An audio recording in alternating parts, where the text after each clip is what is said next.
Primera noche. Historia del mercader y el efrit.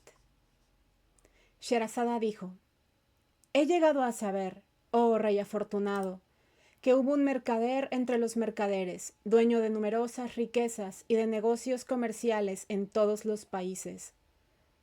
Un día montó a caballo y salió para ciertas comarcas a las cuales le llamaban sus negocios. Como el calor era sofocante, se sentó debajo de un árbol y echando mano al saco de provisiones, sacó unos dátiles, y cuando los hubo comido, tiró a lo lejos los huesos.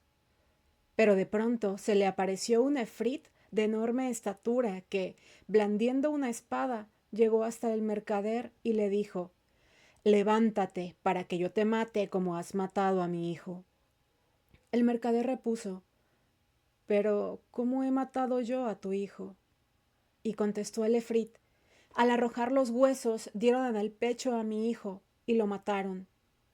Entonces dijo el mercader: Considera, oh gran efrit, que no puedo mentir, siendo como soy, un creyente. Tengo en mi casa depósitos que me confiaron. Permíteme volver para repartirlo de cada uno, y te vendré a buscar en cuanto lo haga. Tienes mi promesa y mi juramento de que volveré enseguida a tu lado, y tú entonces harás de mí lo que quieras. Alá es fiador de mis palabras. El efrit, teniendo confianza en él, dejó partir al mercader. Y el mercader volvió a su tierra, arregló sus asuntos y dio a cada cual lo que le correspondía. Después contó a su mujer y a sus hijos lo que le había ocurrido, y se echaron todos a llorar. Los parientes, las mujeres, los hijos. Después el mercader hizo testamento y estuvo con su familia hasta el fin de año. Al llegar este término, se resolvió a partir. Y tomando su sudario bajo el sobaco, dijo adiós a sus parientes y vecinos, y se fue muy contra su gusto. Los suyos se lamentaban, dando gritos de dolor. En cuanto al mercader, siguió su camino hasta que llegó al jardín en cuestión, y el día en que llegó era el primer día del año nuevo, y mientras estaba sentado llorando su desgracia, he aquí que un jeque se dirigió hacia él, llevando una gacela encadenada. Saludó al mercader, le deseó una vida próspera y le dijo: ¿Por qué razón estás parado y solo en este lugar tan frecuentado por los efrits? Entonces le contó el mercader lo que había ocurrido con el efrit y la causa de haberse detenido en aquel sitio.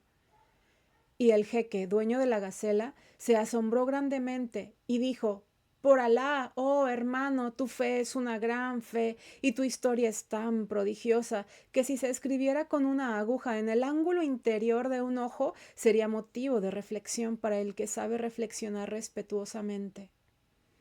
Después, sentándose a su lado, prosiguió: Por Alá, oh mi hermano, no te dejaré hasta que veamos lo que te ocurre con el efrit.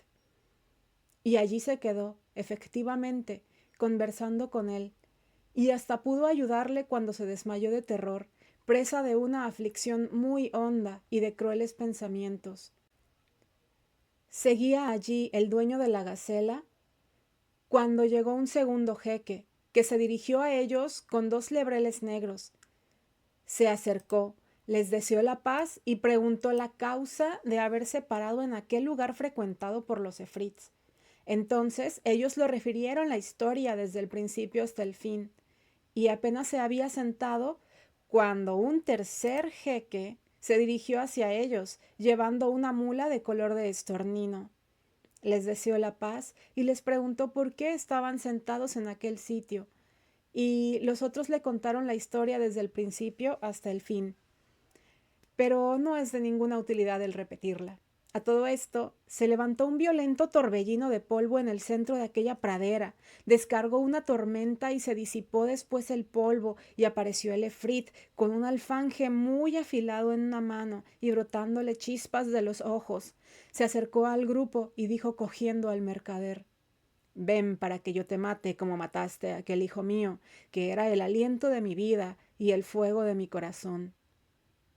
Entonces se echó a llorar el mercader, y los 3 jeques empezaron también a llorar, a gemir y a suspirar. Pero el primero de ellos, el dueño de la gacela, acabó por tomar ánimos y besando la mano del efrit, le dijo: «Oh, efrit, jefe de los efrits y de tu corona, si te cuento lo que me ocurrió con esta gacela y te maravilla mi historia, ¿me recompensarás con el tercio de la sangre de este mercader?» Y el efrit dijo: «Verdaderamente que sí, venerable jeque. Si me cuentas la historia y yo la encuentro extraordinaria, te concederé el tercio de esta sangre». El primer jeque dijo: «Sabe, oh gran efrit, que esta gacela era la hija de mi tío, carne de mi carne y sangre de mi sangre. Cuando esta mujer era todavía joven, nos casamos y vivimos juntos cerca de 30 años, pero Alá no me concedió tener de ella ningún hijo.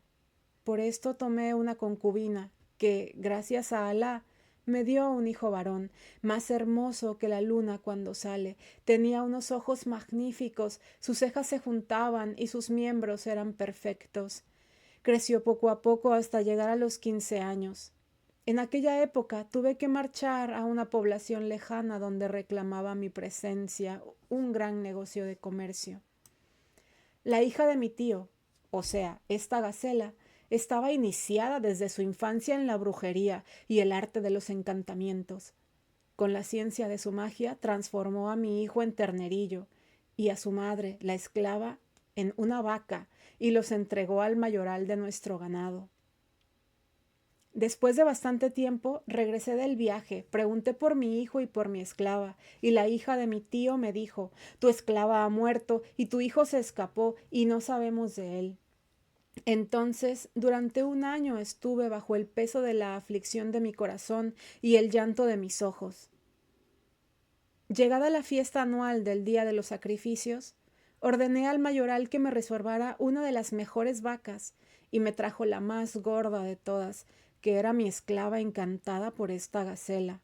Remangado mi brazo, levanté los faldones de la túnica y ya me disponía al sacrificio, cuchillo en mano, cuando de pronto la vaca prorrumpió en lamentos y derramaba lágrimas abundantes. Entonces me detuve y la entregué al mayoral para que la sacrificase. Pero al desollarla no se le encontró ni carne ni grasa, pues solo tenía los huesos y el pellejo. Me arrepentí de haberla matado, pero ¿de qué servía ya el arrepentimiento? Se la di al mayoral y le dije: «Tráeme un becerro bien gordo». Y me trajo a mi hijo convertido en ternero. Cuando el ternero me vio, rompió la cuerda, se me acercó corriendo y se revolcó a mis pies. Pero con qué lamentos, con qué llantos. Entonces tuve piedad de él. Y le dije al mayoral: «Tráeme otra vaca y deja con vida a este ternero».